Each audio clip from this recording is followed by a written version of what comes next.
Montreal has been prepared, if we could use one word for them. They've understood the assignment week in and week out. And I don't know about you, but for me coming into this season, I was like, all right, you got kind of hot.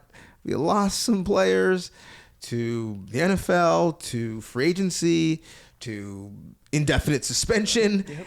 And I'm like, you got to prove it. And I always slept on them to start. And now it's like, you have to prove me wrong at this point.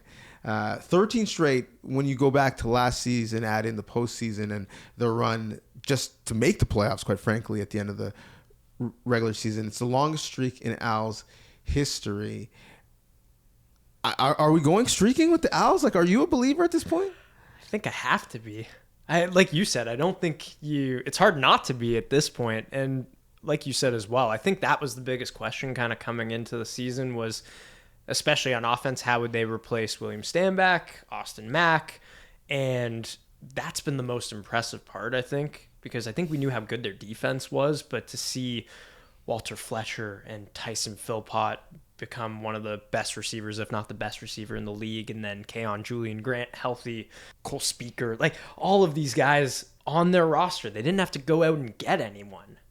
Yeah, I think we maybe underestimate when we're looking at, who won free agency, who won the offseason.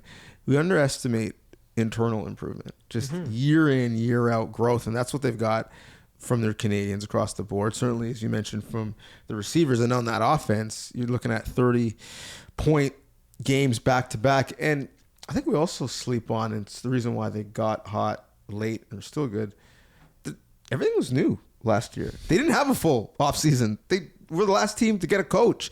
They had a quarterback, for being honest, the rest of the league didn't really want.